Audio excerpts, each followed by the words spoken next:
En balima malien, gouvernement de la transition civile du Mali en exil Kumakan.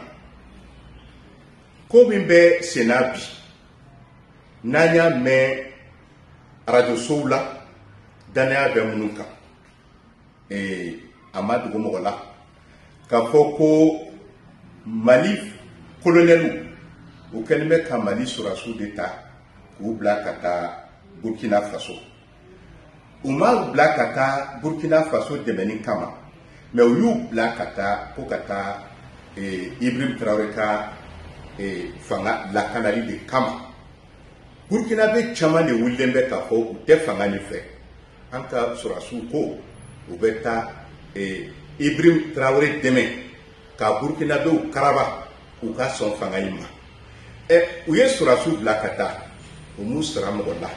Oye soso ni badi, oye kojugu badi, saga soso. Nini ke wale unena foko tien akololo kaju fokata atsika dakemina. Na fola ko malibe ninkele ya banina. Kurante, foite, na fola doka fra défensi budget kan, koka se ka faso la kala.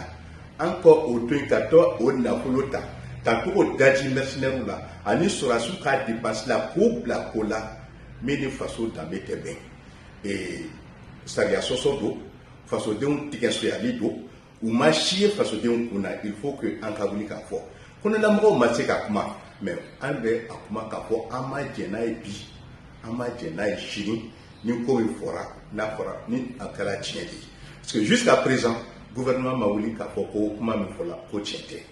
Et nous pouvons être à Colorado Tante, Jamana Deuma, parce que Abseka Jamana, d'offra Jamana, la Canabalia camp, Abeseka d'offra Grente camp, awa, ore la Touni, ou Tale Mifle Burkina, Madide, Anna Surasi, Chamanip Sekatwala, et Burkina Kachamanip Sekatwala, et l'autre Kera, avec Foko Mali Surasu Tala, Burkina Beufra, à la Kankishi Oma.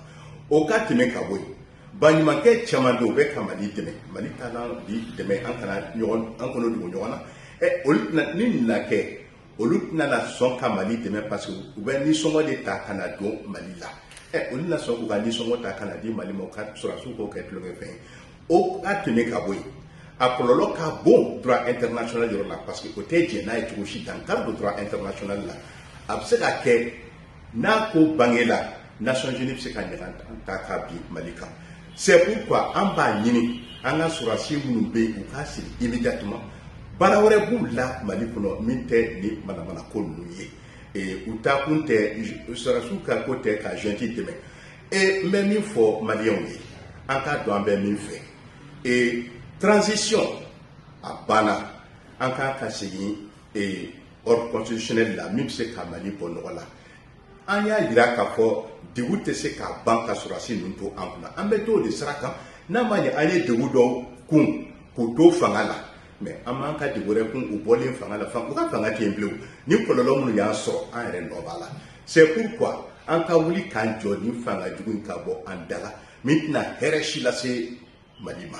Et ante se ka koko ni fanga dugun kabo andala. Dore katla kujo tuguni ko akukatanae siranya kama adil tabaya kama. Donc moi je pense en tant que carton en bien fait pour que Allah qui demain il faut que il fasse exactement il m'a ko bemina en m'a ko be surasi nuka bokam kata ka bo malikula en tout fait